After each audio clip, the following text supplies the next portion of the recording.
Hello my dear, कैसे हैं आप सब। आप सबका विवेश क्लासेस में स्वागत है। तो बच्चों, हम लोगों ने मैंने आप लोगों के सामने जो प्रश्न रखा है वो प्रश्न है कि उपनिवेश। एक तो सबसे पहली बात, एक जो शब्द जो यहाँ आई है कि कहता है कि हिंद चीन।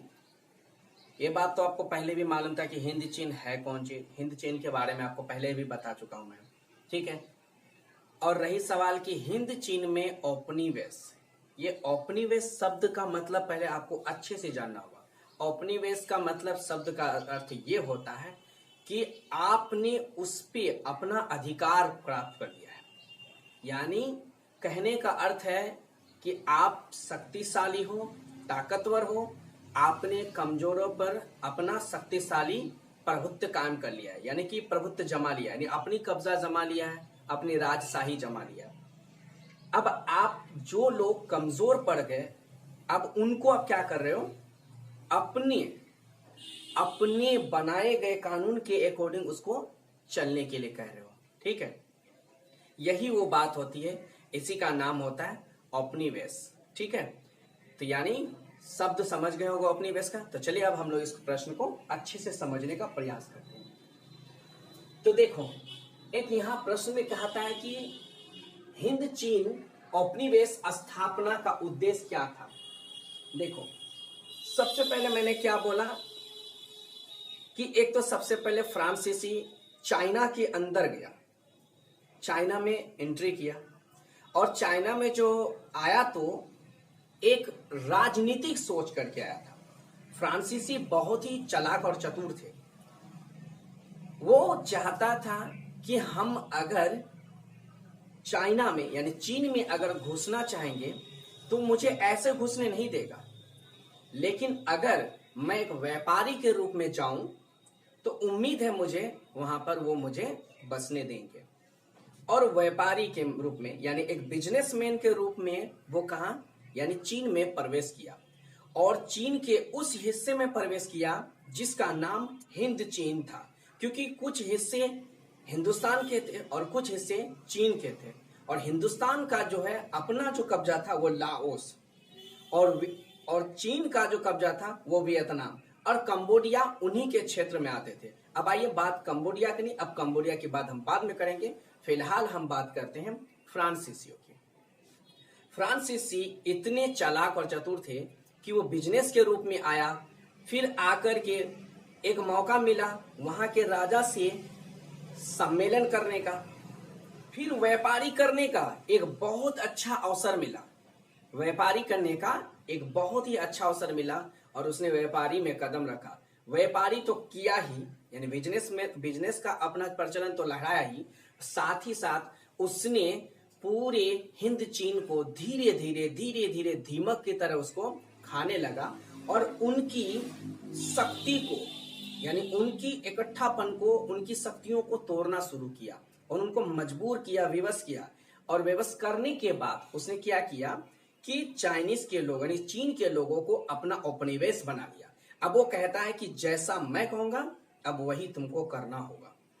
इस उपनिवेश में फ्रांसीसी को एक सपोर्ट करने के लिए एक और देश आया जिसका नाम है अमेरिका।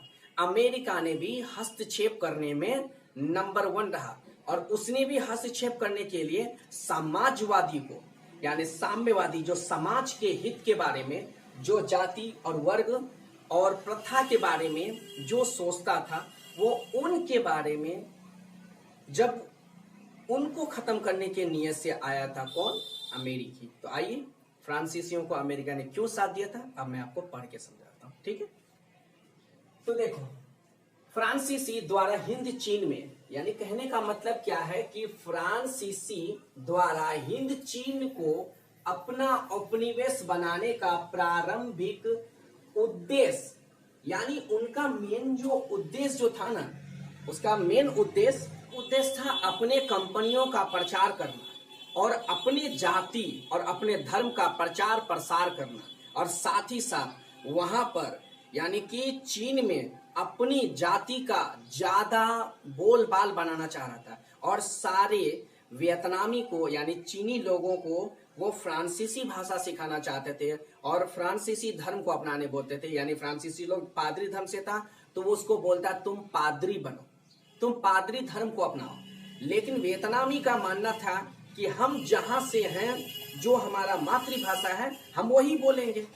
और ये बात फ्रांसीसी को पसंद नहीं आई। हाँ, तो असल में फ्रांसीसी का मानना था, उसको जो औपनिवेश बनाना था, क्योंकि चीन के आदमी को तो वो अपना तो मतलब अपना अधीन कर ही लिया था, उन पे कब्जा पा लिया था। अब वो जैसा चाहे वैसा ही उनको नचा सकता था।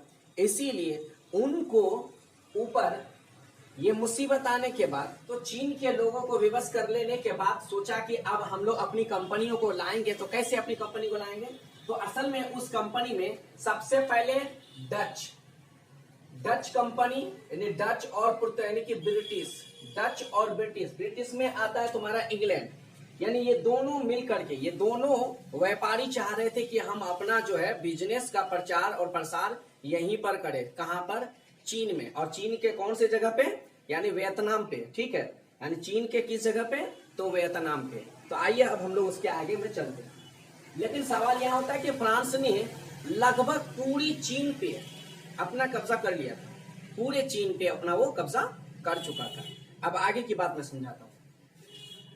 तो ब्रिटिश कंपनियों को व्यापारी प्रतिस्पर्धा का सामना करना था। यानी प्रतिस्पर्धा का मतलब क्या होता है? यानी अपनी कंपनी का प्रचार वो कर सके, अपनी कंपनी का अपनी मर्जी के मुताबिक चला सके। और यानी उनका जो भी कंपनी का सामान होगा, हिंद चीन के लोगों को खरीदना होगा और जैसा चाहे वो वैसा उसको करना होगा, उनकी बात मानना पड़ेगा, क्योंकि वो उसके औपनिवेश। तो यही वो था कि व्यापारिक स्पर्धा का सामना करना था। और उस टाइम पे क्या हुआ था कि भारत में फ्रांसीसी कमजोर पड़ रहे थे, क्योंकि भारत में भी तो आंदोलन छिड़ गए थे ना, भारत में भी आंदोलन छिड़ गया था। इसलिए फ्रांसीसी क्या हो रहे थे? कमजोर पड़ रहे थे। तो जब भारत में उसकी व्यापारी और उसका बिजनेस जब उसका ठप पड़ रहा था, तो वो भारत को छोड़ के भाग रहे थे। तो जब भाग रहे थे तो वो सोचा कि मैं कौन ऐसा जगह चुनूं जहां से मैं चीन के लोगों को भी, उसको जो है, मैं उस मुसीबत का सामना कर सकूं और भारतीय लोगों का भी, मैं दोनों को मैं ऐसा जगह पे। इसीलिए उसने ऐसे जगह चुना जहां से दोनों को वो संभाल सकता था। तो वही बात कहता है कि भारत में फ्रांसीसी कमजोर पड़ रहे थे। भारत में जो है क्या था, फ्रांसीसी जो क्या पड़ रहे थे? वो कमजोर पड़ रहे थे। यानी वो क्या पड़ रहे थे? फ्रांसीसी कमजोर पड़ रहे थे। ठीक है, अतः सुरक्षात्मक यानी अपनी सुरक्षा के उद्देश्य से हिंद चीन सुरक्षित समझकर दोनों तरफ भारत एवं चीन को यानी कठिन परिस्थितियों से संभाल सके, वैसा जगह उसने चुना जहां से मैं अपने भारतीय जो है औपनिवेश को भी मैं, भारतीय जो मेरा जो व्यापारी है, मैं उसको भी संभाल सकूं और चीन के भी व्यापारी को, जो मैं चीन में व्यापारी फैला, मैं वहां का भी व्यापारी को संभाल सकूं और भारत का भी। इसीलिए उसने ऐसे जगह चुना जहां से, और चीन काफी कमजोर थे उस वक्त। इतने कमजोर होने के बावजूद वो इतने कमजोर थे कि वो अपने लिए कुछ कर ही नहीं सकता था, वो अपने लिए कुछ कर ही नहीं सकता था। इसीलिए फ्रांसीसी ने हमेशा चीन को अपना जो है कब्जा जमा कर रखा। अब आइए यहाँ पर नेक्स्ट क्वेश्चन जो आएगा उसका अब आगे मैं आपको बताता हूँ। ठीक है, अब आइए वो दूसरी क्वेश्चन क्या है, तरह से आइए ये प्रश्न जो आपके सामने है, ये बहुत ही दर्दनाक और बहुत ही अफसोस वाली प्रश्न है। आइए अब मैं आपको माइली गांव की घटना बताता हूँ, जो कि बहुत ही दर्दनाक और बहुत ही मुश्किल घड़ियों में वो वियतनाम के लोगों के ऊपर जो जुल्म किया था, आज मैं उसी के बारे में बता रहा हूँ, जो कि बहुत दर्दनाक स्टोरी है और बहुत ही वहाँ बड़ा घटना घटी थी। जो उस घटना पे सबसे ज्यादा मुसीबत में डालने वाला वो अमेरिकी सेना था। यानी अमेरिकी जहां नहीं हस्तक्षेप कर ले वो कर बैठा। यानी वियतनामी लोगों को अपने अधीन करने के लिए, उनको मजबूर करने के लिए ऐसे ऐसे हथकंडे अपनाया, जो कि वियतनामी के लोगों को बहुत मजबूरी का सामना करना पड़ा। तो आइए सबसे पहले उसी के बारे में, हाँ तो सुनिए माइली गांव के बारे में। तो माइली गांव की घटना क्या थी, इसका क्या प्रभाव पड़ा, देखो घटना घटी, प्रभाव क्या पड़ा वो आगे बताते हैं। देखो सबसे पहले माइली गांव कहां पर आता है? तो दक्षिणी वियतनाम के, यानी दक्षिणी वियतनाम के नाम के एक गांव था जिसका नाम क्या था? माइली।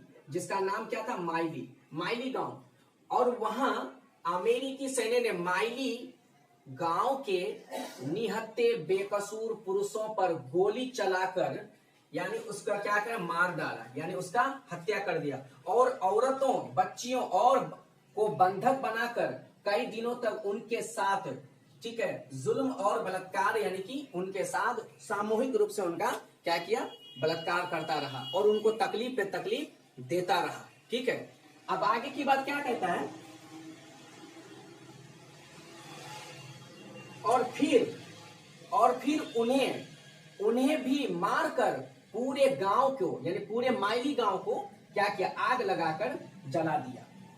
लाशों के बीच में, उस लाशों के बीच में एक बूढ़ा व्यक्ति, यानी एक बूढ़ा व्यक्ति जो है जिंदा बच गया था, जिसने इस घटना को, ठीक है, यानी उजागर किया, यानी उसी ने इस घटना को देखा। क्योंकि वो लाशों के बीच में ढका हुआ था, तो अमेरिकी सेनाओं को लगा कि गोली जो आग लगा के जला दिए तो शायद सब खत्म हो चुका था।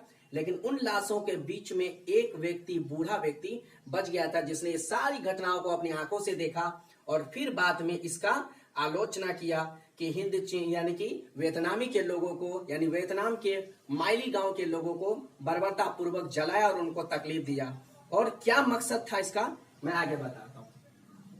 अमेरिकी सेना के सभी तरफ आलोचना होने लगा, यानी कि अमेरिकी जो सेना थी ना, उनकी सभी तरफ जो क्या होने लगा, उनकी बुराई होने लगी और सब लोग उस पर थूकने लगे।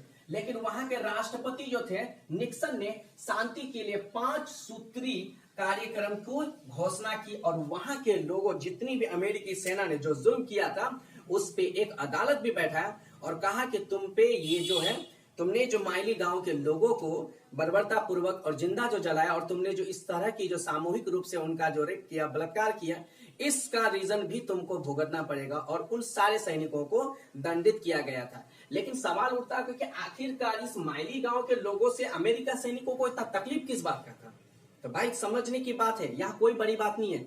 यहाँ पर एक ऐसा बात हो रहा था कि अमेरिका दक्षिणी वियतनाम को, सबसे पहले तो दक्षिणी वियतनाम के ऊपर उसका हमेशा कब्जा रखना इसे चाह रहा है, क्योंकि अमेरिका को दक्षिण तौर से उसको ज्यादा आसान होता था अपनी व्यापारी करने के लिए। लेकिन वियतनामी चाहता था कि हम जो है, यानी कि अमेरिका के कोई भी चीज नहीं खरीदेंगे, उनके कोई भी चीजों का, यानी उनके जितने भी प्रोडक्ट है, उनके सारे प्रोडक्ट का हम लोग बहिष्कार करेंगे, यानी उसका आलोचना करेंगे। और ये बात अमेरिकी सेना को अच्छा नहीं लगता था और अमेरिकी जो वहां के जो ये थे, उन लोगों ने कहा कि नहीं, ऐसा करेगा तो ऐसा करो कि इन लोगों को जब तक किसी को मार डंगा के सीधा नहीं करोगे तो ये लोग अब सुधरने वाला नहीं है। तो ऐसा करो, इन लोगों के ऊपर जुल्म चालू कर दो, फिर अपने आप ये लोग सुधर जाएगा। लेकिन ऐसा होता नहीं है। आगे बात समझिए। सबसे बड़ी बात है कि अमेरिकी सेना के अंदर सबसे बड़े के इंसानियत तो था नहीं, उसने इंसानियत का खून किया।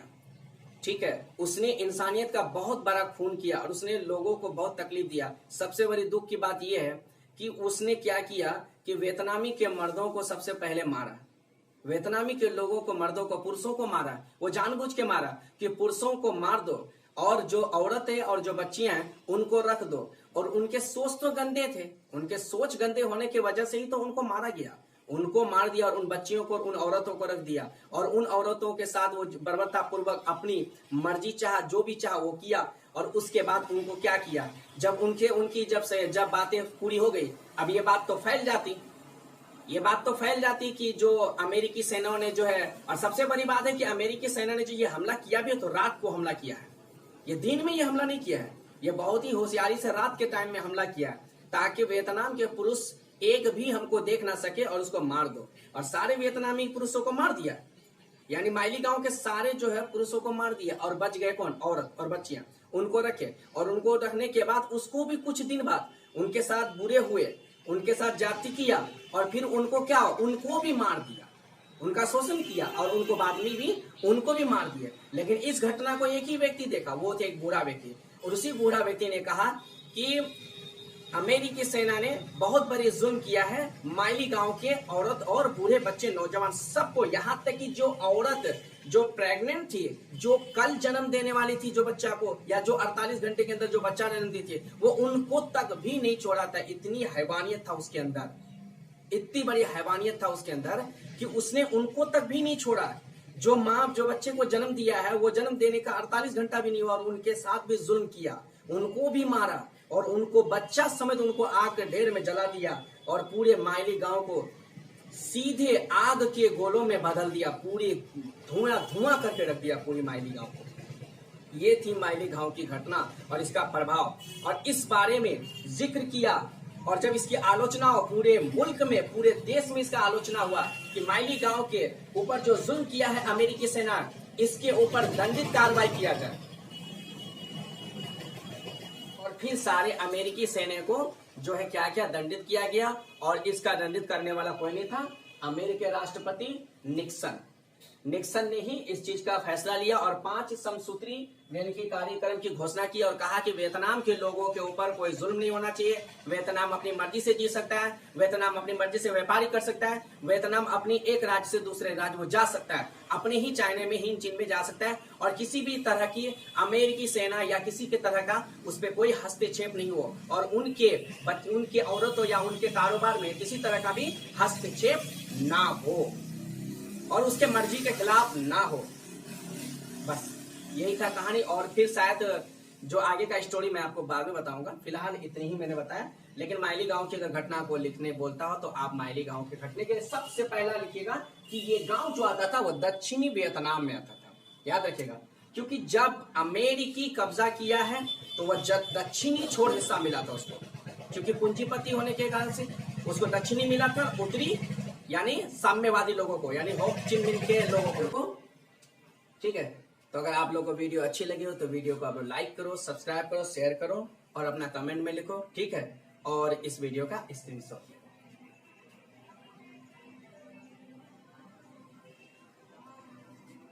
ठीक है, फिर मिलते हैं हम लोग नेक्स्ट वीडियो में। तब तक के लिए जय हिंद।